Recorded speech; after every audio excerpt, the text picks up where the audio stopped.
अस्सलामुअलैकुम dear candidates. FGEI की laboratory assistant का ये टेस्ट आज ही 3 अगस्त 2024 को लिया गया है। लैब असिस्टेंट का ये पेपर किसी कैंडिडेट्स ने हल किया है, तो यहाँ पर मिस्टेक भी है। यहाँ पर हम पूरा पेपर हल कर दी जा रही है। अंग्रेजी वाले पोर्शन में पहला सवाल है कि I was grieved at his loss, यहाँ पर 8 लगेगा। दूसरा सवाल है इंटरसेट। इंटरसेट का करेक्ट स्पेलिंग ऑप्शन सी है, INTERCEDE। इंटरसेट के मानी सिफारिश करने के है। सवाल नंबर 3 है एंटोनिम ऑफ माइटी। माइटी का उलट वर्ड वीक है। माइटी के मानी ताकतवर के है और वीक के मानी कमज़ोर के है। सवाल नंबर 4 है सिनोनिम ऑफ कल्प्रेट। कल्प्रेट के मानी मुजरिम के है, इसका सेम मीनिंग वाला बड़ा फेंडर है। सवाल नंबर 5 है कन्वीनियंट मीन्स। कन्वीनियंट के मानी आसान या मुनासिब के है, ईजी। फेल ऑप्शन ठीक है। सवाल नंबर 6 है और job is to keep the audience happy. The underline word audience जो है ये कलेक्टिव नाउन है। सवाल नंबर 7 है choose the second form of the verb be. Be was were, तो बी का सेकंड फॉर्म वाज है, बी ऑप्शन ठीक है। नेक्स्ट क्वेश्चन है सवाल नंबर 8 है our TV has not been working since last week. Since लगेगा। सवाल नंबर 9 है Ali saw a herd of sheep. Herd of sheep collective noun है, सी ऑप्शन ठीक है। नेक्स्ट क्वेश्चन है he was line in the battle. ये मिसाल है दोस्तों, ही was line in the battle metaphor की, यहाँ पर मेटाफोर इस्तेमाल हुआ है। सवाल नंबर 11 है I have no money as I can not go for shopping. As लगेगा यहाँ। सवाल नंबर 12 है you may go home as soon as your work is done. ये कॉम्प्लेक्स सेंटेंस है। हमारे पास यहाँ पर 7-8 सवाल मैथमेटिक्स से रिलेटेड है। An irrational number that contain radical sign is called sword, C option ठीक है। सवाल नंबर 14 है AQ + 3AB A + B + BQ। तो इसको हल करने के बाद हमारे पास इसका करेक्ट आंसर ऑप्शन ए आता है। सवाल नंबर 15 है अ क्यूब पॉलिनोमियल इज डिग्री 3। यहाँ पर इसी भाई ने इक्वेशन हल नहीं किया है, लेकिन सवाल नंबर 15 का correct answer option number D है। सवाल नंबर 16 भी हल नहीं किया है, लेकिन इसका करेक्ट आंसर कौन सा है, X a फैक्टर और Px then Pa is equal to, तो A इज इक्वल टू 0, इसका सोल्यूशन हमारे पास 0 आएगा। A इज इक्वल टू 0, पहला ऑप्शन ठीक है यहाँ। सवाल नंबर 17 है यहाँ पर इसी कैंडिडेट ने ये क्वेश्चन गलत किया हुआ है, गलत मार्क किया हुआ है। सही ऑप्शन कौन सा है, a data in the form of frequency distribution is called group data. आखिरी ऑप्शन ठीक है। सवाल नंबर 18 का जो करेक्ट आंसर हमारे पास आता है स्क्यू सिमेट्रिक, बी ऑप्शन ठीक है। सिमिलरली मैथमेटिक्स के सवाल नंबर 19 का जो करेक्ट आंसर आता है वो ऑप्शन सी है। और सवाल नंबर 20 है कि straight angle contain 180 degree, B option ठीक है। सवाल नंबर 21 है the main category in which science is divided into are 2 physical और बायोलॉजिकल। सवाल नंबर 22 है which gas is responsible for fermentation.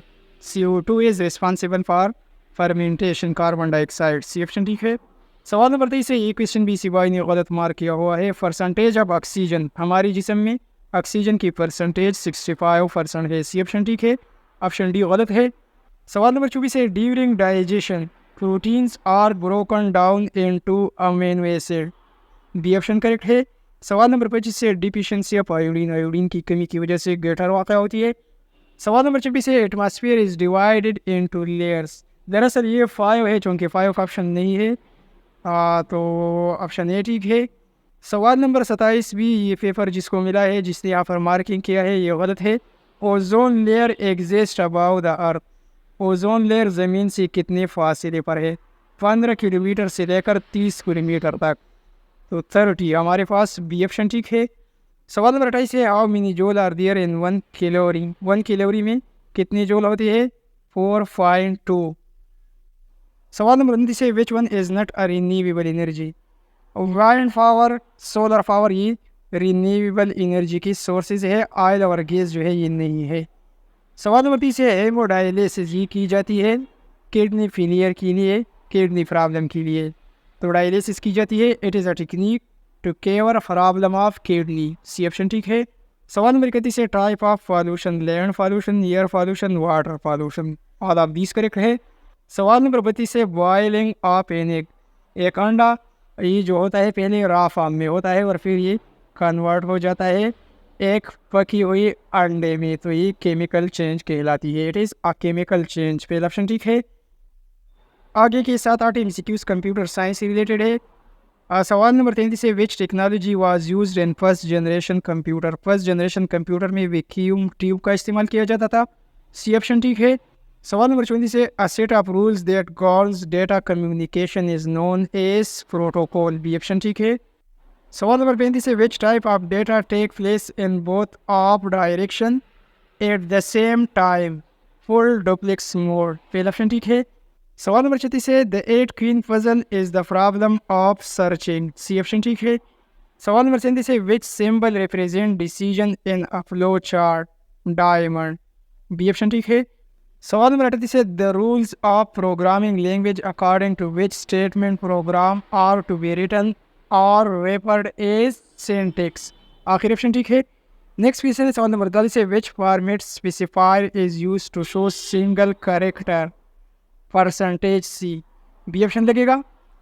सवाल नंबर 40 है, which function is use to get values into variables from the keyboard during the execution of a program, scanf, B option लगेगा। हमारे पास FGEI के lab assistant की इसी original paper के आगे की 10 एमसीक्यूज जनरल नॉलेज की है। सवाल नंबर 41 है, human blood is divided into 4 main groups, 4 main group A, B, इसके अलावा AB और O है, तो डी ऑप्शन ठीक है। सवाल नंबर 42 है, which is an industrial crop of Pakistan. Industrial crop of Pakistan दरअसल में काटन है, लेकिन काटन का ऑप्शन नहीं है, तो शुगर केन जो है ये ठीक बनता है। आगे बढ़ने से पहले दोस्तों, आप दोस्तों की इसी टेस्ट में टोटल कितने मार्क्स बनते हैं इसी वीडियो के नीचे कमेंट ज़रूर कीजिए, हमारी वीडियो को लाइक कीजिए और हमारे चैनल UC लर्निंग ट्यूब को सब्सक्राइब कीजिए। सवाल नंबर 43 है, land covered with forest, Pakistan की कितनी फीसद रकबे पर जंगलात है, 5.2%, बी ऑप्शन ठीक है। सवाल नंबर 44 है, कायद आज़म ने 14 नुकात 1929 को पेश की थी, बी ऑप्शन ठीक है। सवाल नंबर 45 है, what is the recent economic plan between China and Pakistan, CPEC है। इकनॉमिक प्लान पाकिस्तान और चाइना का CPEC है, बी ऑप्शन ठीक है। सवाल नंबर 46 है, which is the highest peak of Pakistan, Pakistan की सबसे बड़ी चोटी, सबसे बड़ा पहाड़ K2 है, जो कि कराकोरम रेंज में वाक़या है। सवाल नंबर 47 है, what is subject of Quran, तो what is the subject of Quran, human being, यहाँ पर पहला ऑप्शन ठीक है। सवाल नंबर 48 है, name the largest planet Jupiter है, बी ऑप्शन ठीक है। सवाल नंबर 49 है, नेम द फर्स्ट मैन वो वॉक ऑन द मून, चांद पर कदम रखने वाला पहला शख्स नील आर्मस्ट्रांग थे। और हमारे पास दोस्तों FGEI की लैब असिस्टेंट की इसी ओरिजिनल पेपर का आखिरी सवाल, सवाल नंबर 50 है, name the largest ocean in the world, दुनिया का सबसे बड़ा समंदर कौन सा है, दुनिया का सबसे बड़ा समंदर पैसिफिक ओशियन है, correct option option number A है। तो व्यूअर जी रहा लैब असिस्टेंट के टेस्ट का मुकम्मल और ओरिजिनल पेपर, हमारी वीडियो को लाइक कीजिए। इसके अलावा दोस्तों, अगर आप दोस्त हमारी व्हाट्सएप ग्रुप को ज्वाइन करना चाहते हैं तो हमारे व्हाट्सएप ग्रुप का लिंक किसी वीडियो के पहले कमेंट्स में आपको मिल जाएगा, आप दोस्त हमारे व्हाट्सएप ग्रुप को भी ज्वाइन कर सकते हैं। वीडियो को लाइक कीजिए, चैनल को सब्सक्राइब कीजिए। Thanks for watching.